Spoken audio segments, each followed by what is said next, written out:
Brighten up those dark mornings. Wheeler, Ollie, and Lekter. Mornings at the Cabin. You toned it down. I did tone it down. It's the morning. Yeah. Yes. All right. Yeah. Do you want me to go? You want me to go full bore? Go full bore. That's not jarring at all. Mornings at the Cabin. Welcome to another edition of MATC, as we're calling it. MATC. Wheeler and Lekter with you on your Wednesday morning. The countdown to the most important day of the year continues. It is 5 days until my birthday. Send all your greetings and all your packages to the cabin. Just send it here. Just say the cabin. It might end up at the airport, which is not confusing at all, by the way. No one has confused us for the cabin at the airport, which is incredible because their logo looks exactly like ours. Good morning. Yeah? Okay. I fell out of bed. I'm in my sweats and in my hoodie. Haven't showered. No. I have not. I even forgot to put on a toque. You shower every day? I do. You're not supposed to. What? You're not supposed Go to to. do. It's bad for your skin. No, it's not. Actually, it is. Is it? Yeah. I don't think that. You know what? I'm gonna go out and put myself out there for a second. I don't think that applies to bigger people. Sure it does. Bigger people sweat. Bigger people have things. Well, I guess I won't. I guess I'm not speaking. You. I'm not speaking for all bigger people. Obviously, beautiful at any size and all that stuff.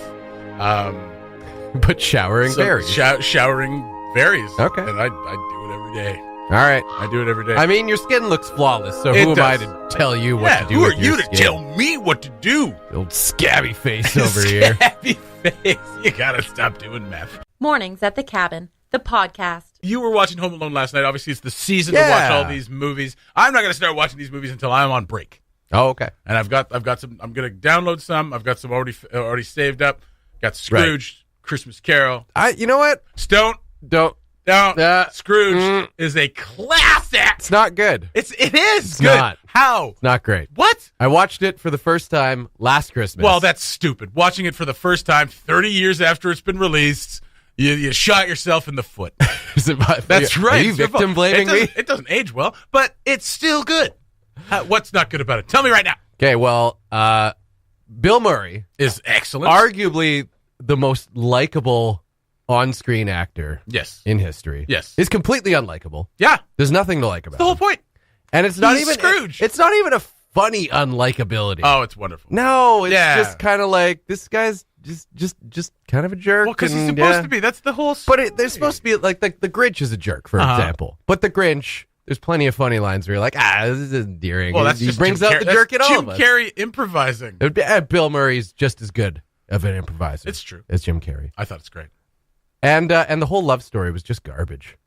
Just garbage. Karen Allen. Honestly. She wasn't attractive enough for you, Scott? She was fine. Fine. But the story was terrible. What about when they all start singing Put a Little Love in Your Heart at the end? Yeah, whatever. I think I was over it by that point. What about Carole King? What about Carole King? The Ghost of Christmas Present. Okay. She's wonderful. Yeah, sure. I don't remember her, actually. Beats the ever-loving snot out of it. Okay, I forgot about that part. We forgot about that. Jeez. Goodness. I don't even know what to say to you right now. But Home Alone. Back to it. So, okay, obviously Home Alone is something we grew up watching. Yes. One of the biggest, most successful movies of all time. Yeah. It's garbage. Come on. It is garbage. How is it garbage? Oh, good. Snotty little kid in his friggin' $10 million mansion doesn't get taken to France with the rest of it's just it's gross. It is a gross misrepresentation of what Halloween. Christmas is supposed to be Home about. Alone with my privilege. That's right. Home Alone with my privilege. Anyway, I still watch it. I just like Love Actually is total crap. I still watch it every year. Okay. Because it's got a special place in my heart. Yeah. But when we're Joe watching Pesci's at his best. Joe Pesci's great. Amazing. And Daniel Stern, great. Yeah. Everybody's great. Great, buddy. But obviously it's cartoonishly violent. Yes. Right? It's like a Looney Tunes cartoon. Yes. And when you're a kid, you're just like, oh my God, that's funny. Even as an adult, oh my God, that's funny. Right. But as you grow older, you're like, that's really horrible. Yeah. It's really damaging. Yeah. So, it's been broken down a few times, but I did want to talk about the devastating real life effects of Home Alone's movie traps. And there's a video, and it's basically just a doctor breaking down what would happen if all these things actually happened to a person. Right. And basically what they say is that they would have died like 4 or 5 times. Yeah. Right. So there's the paint cans to the face. They're like, oh, that probably would have fractured your jaw. Yep. And given you a concussion so bad that you would probably have a like subdermal hematoma. Right. There's the hand on the doorknob, which would cause 3rd-degree burns. And would probably those don't kill you, make you pass out from shock. Oh. There's the flamethrower. It's his fault for holding on for so long. Flamethrower to the head, the blowtorch which to the would head, blowtorch to the head, which would they said would burn all the skin off your scalp down to the bone, which would cause you to go into shock and possibly die. Nicole actually had a moment last night where that part happened, and she was like, "You know, that's a real life injury." They're all real life injuries. I was like, "What do you mean?" She was like, "That could actually kill someone." Yeah, they can all actually kill someone. There's the so that stepping on the nails, just whatever. Stepping on the nails. I mean, stepping on the nails. Like, I mean, that's still to the face. Tetanus with the tar in there. It's not good. Yeah. Then there's. Well, they take some like incredible, like the stunt work. In that movie is amazing. Yeah. Because the falls they take, oh my God. People actually died filming that movie. That is not true. That's not true. I made that up. But I would believe it. I made that up for Christmas. If I didn't know it was you. It's okay. All right. I don't make things up that often. But then there's the iron to the face falling through the laundry chute. Right. That would have to the killed forehead, him. Yep. That totally would have done that. Yeah. What else? There's a couple other ones where it just basically said that like all of these things combined. Or when he tries to kill the tarantula with a crowbar to his chest. Would have caved in his chest. Just saying. I think you're overestimating Marv's strength. I don't think so. I think one of my favorite parts of that whole scene, because that whole scene, like you say, is just it's comical. Yeah. But the whole sequence of events through those scenes at the end, the chase, I guess you call it, scene. It's just so good. It's so well done. Fine. But I think one of my favorite parts actually is when Marv is at the back door and he's got his crowbar in the door and he's like giving her trying to open it. Then he just tries the doorknob. Yeah, it just opens like nothing. And just his reaction, just like it's so perfect. It's so good. I know, and I enjoy it. It's just like it's funny to kind of go through it and have a doctor go like, oh God, that would definitely kill somebody. Yeah. If you've never watched Honest Trailers, by the way, the Home Alone one is probably the best one there. Probably the best one there. Maybe Jurassic Park. And they're you know both what? up Maybe there. we should start sharing these things with inane questions like, "What's the worst injury you've ever incurred on Christmas?" How is it 8-year-old or however old? We were all 8 once. What was it like when you were 8? Enjoy your holiday movies. Just know that in real life, people are dying. I'm sorry. Because of those injuries, not like otherwise. All right. Oh, and the shovel to the face. The shovel to the face, too. No Like, less. probably would have done it, too. Woo. I know. That wasn't Kevin, but that was the old man. That was the final blow. That's it. Like, had they survived all of that and like kind of like wandered off into the streets because they didn't know where the heck they were, and then that old man hit him in the face with a shovel, that probably would have done it. Maybe that was the moment the Looney Tunes generation came in to like and did Looney Tunes in real life, basically, and they're like, you know what? Maybe this is too much. Mornings at the Cabin, the podcast where we cut out all the great music and you're left with the rest. Alfonso Ribeiro, famously who played Carlton, right, and was also in Silver Spoons. Which he was in something else. He was in something else. Oh wow! Yeah. Well, he also did that karaoke show for a little bit. Yeah, that doesn't. And then he hosted something else. What was Silver Spoons? Yeah, it was a show with Ricky Schroeder in the 80s. Okay. Yeah. All right. So anyway, obviously famous for being Carlton on The Fresh Prince of Bel-Air. Yes. Wonderful as Carlton is Fresh. Of course. Fresh. Yes. My dad used to say that he reminded him of my brother, which was very funny. My brother didn't like that much, okay. But yeah, it's accurate. He's a good dancer. No. But just kind of the way he acted, mannerisms and things like that. Oh, okay. And how overly dramatic he was. Right. But so he is suing to stop 2 video game developers from selling a dance, from selling the Carlton dance. He's suing over the Carlton dance, which is the back and forth dance, which is kind of featured in that Bruce Springsteen Dancing in the Dark video.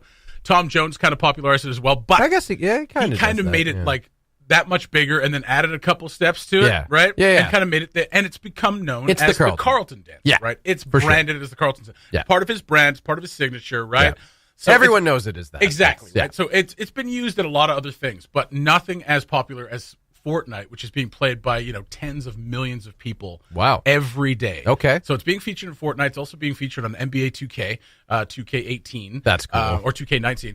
And so he is suing them for from using his likeness, unfairly profited from using his likeness and from exploiting his protected creative expression. All right, let's break this down. All right. So is it being used? Is it like downloadable content that you have to like buy I'm not sure. from the game? It seems to be like when you're like building a character, like from what I understand from Fortnite, like when you're building your character, you can kind of stand there. Like, have you ever built a character and if you leave them standing there long enough, they'll kind of move around? Right. So it's something like that. Or it's a celebration like, after a kill or whatever. Yeah, like a screensaver dance for the character. And then NBA 2K, same thing. Okay. It's like a dance celebration. Like a celebration dance. Yeah, exactly. A celly. But if it's built into the game, unless it's like externally downloadable, I don't know how you can say that they're profiting. I see. From... I see it. I see it from Fortnite's on the Fortnite perspective more, just because Fortnite's being streamed constantly. Right. It's a game that you can buy, but it lives online in multiplayer.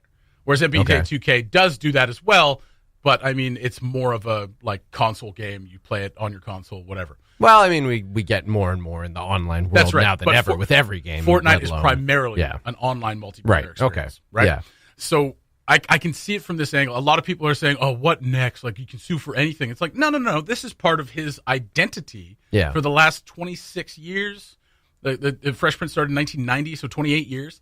And so he's popularized this dance. It's become part of his brand. Right. And there are people who literally scream at him on the street, do the Carlton. Right. For 28 years. Yeah. You better believe I would want some of that money. Fortnite is doing major bank, and they should fork over a little bit of money. Well, I don't know. It seems flimsy to me. It's not flimsy. The game is, there's obviously much more to the game. It's not like the game is called the Carlton Dance. No, it's not. And people are buying it to dance like Carlton or learn to dance like Carlton. Like, no. They're contesting. They're contesting that it's inextricably. Frig. Wow. It's important. Wow. It's important. It's inextricably. Why can't I say that word right now? I don't even know what word you're trying to say. Inextricably linked. Okay. Meaning it's linked with him. Like there's no dispute. The dance. Yeah. The dances. Well, that's fair. Yeah. But now let me ask you this: has Tom Jones ever considered suing Carlton? But Tom Jones never did the whole thing. He just kind of swung his arms back and No, forth. but his song, It's Not Unusual, is synonymous with the Carlton. There would be no Carlton dance without Tom Jones' song. Tom Jones appeared on Fresh Prince, and they did the dance together, and I imagine that they got permission from Tom Jones to do it. Okay. But what about the rest of his life? Tom Jones is doing just fine. Thank you.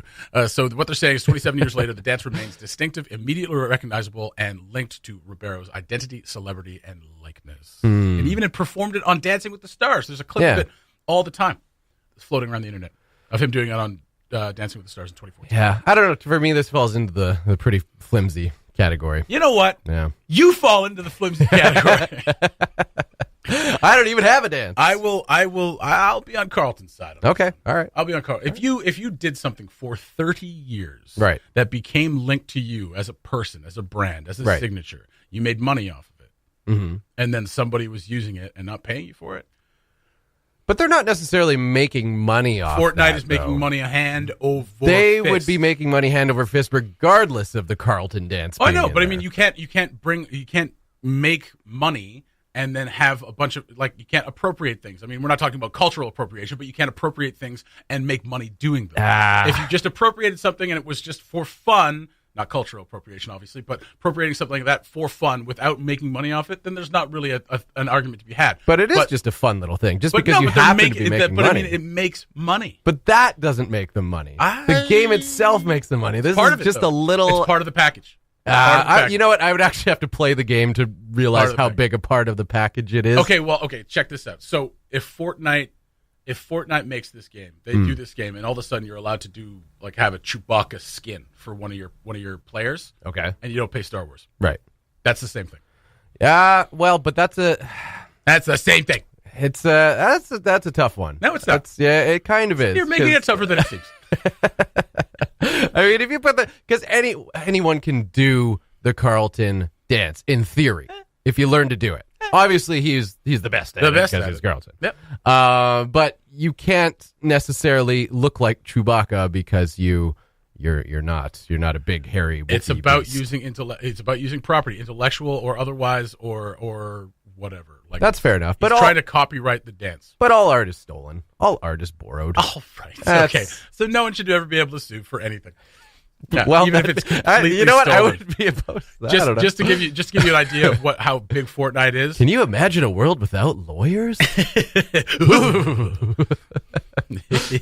So just give you an idea before we go about how big Fortnite is.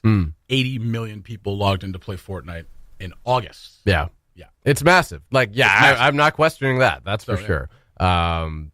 There's a lawsuit. So if they were using your personal image that you have a right to, I'd be flattered. Cabin Radio's Morning Show podcast. All the best chat, none of the embarrassing mistakes. Cabin Radio Advent Calendar up on the Facebook page. 24 days of our favorite stuff from the 2018.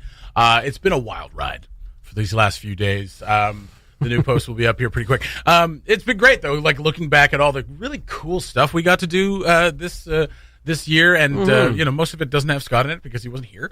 But some of it does. And we're all the better for it. So a few days ago, we one of our favorite things this year was this how we took down the ice carvings after Long John Jamboree. Yes.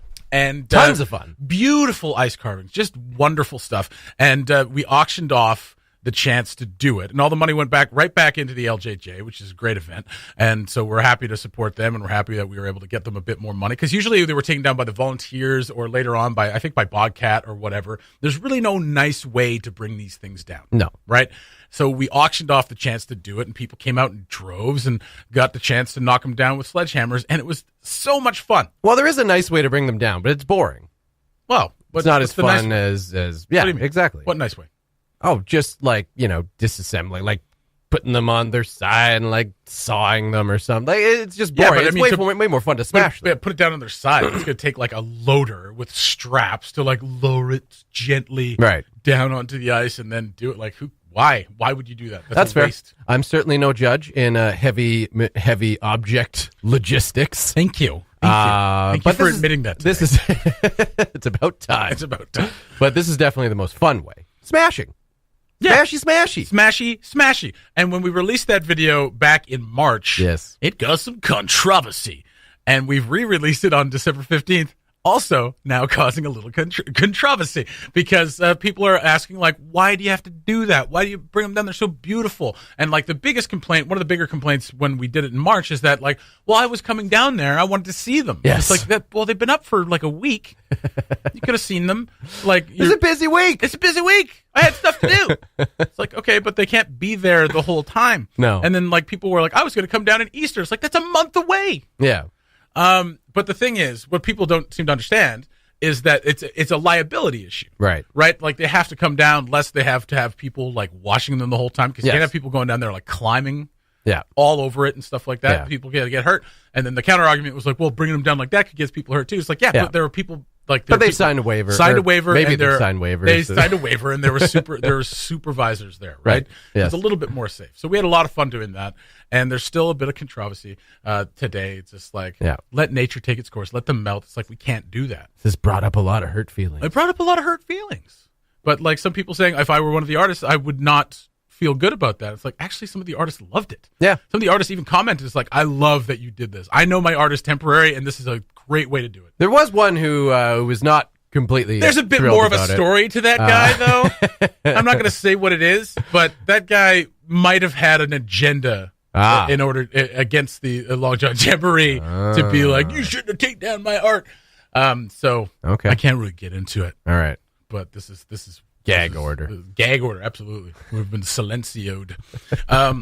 So it was just a lot of fun. Go check out the video. And I mean, you could tell us that we're terrible people for taking down ice carvings. We're just going to tell you the reason why we did it, and it was fun. Maybe idea for this year. Yes. We have a Save the Ice Sculptures for a Week fund. There you go. And basically, if you... and then we have to hire some poor sod to stay down there for 24 hours a day. Yeah, and they're paid by the Save the Sculptures fund. If people put in enough money, we can do a Save the Sculptures for a week. Right, it's basically a put your money where your mouth is. If you want to see the sculptures and you can't make the time to go while they're up, you pay a little money, we hire a security person to stand by, and you can go see them at your leisure. Absolutely. If you don't have 15 minutes to go down there and check them out, absolutely. Put up some money. And those sculptures will be there. We'll pay some security guards to watch them, and you guys can go down there for a week or whatever and check them out. There you go. We're solving problems. We are. In the morning Maybe show. not the world's problems, but, the Long John Jamboree's problems, perhaps. Well, one problem at a time. Yeah, start small. The Mornings at the Cabin podcast was recorded before a sort of live, thankfully not in the studio, audience. We are going to do a little something for you on Friday morning. We're preparing for it. Sing a little Christmas tunes. Yeah. We're not going to do it right now, though. No. Which means Friday. we shouldn't be talking about it right now, really. Why? Tee it up. Listen to Mornings at the Cabin. Here are some live Christmas tunes. That's from right. Lekter and Wheeler. We're not going to have guitar. It's just going to be a cappella. Just a cappella. That's right. It's going to I'll be fantastic. sing the strumming. Yeah, you sing the singing. There we go. Now, we'll actually try and scrounge up some guitar in there. Oh, really? Yeah. By who? Why not? Me. You? Yeah. You can't play the guitar. I know. Oh, but good. I'll give it a spin. Oh, that's going to be great. It's going to be great. Yeah. And we'll do Carol of the Bells. You just do this. Boom, boom, boom. And I'll be like, well, we could do a few, yeah. Yeah, that's right. Why not? We'll do that one, and we'll do another one. We could probably do a You're a Mean One, Mr. Grinch. I think I can get that low. That Boris, that Thurl Ravenscroft. Okay. Yeah. You're a mean one. We can do that. Mr. Grinch. Do. You really are. Bring. Yeah, we got this. Oh, we got this. Yeah. It's going to be great. So Friday morning, we'll be doing live Christmas tunes. We're going to replace all the Christmas tunes in our lineup and do them live a cappella style. Whoa. That's right. What? I don't know about that. That's what we're doing. Okay. That's what we're doing Friday morning. Okay. We're also going to be drunk. Thanks for listening. Check out more from the show at cabinradio.ca.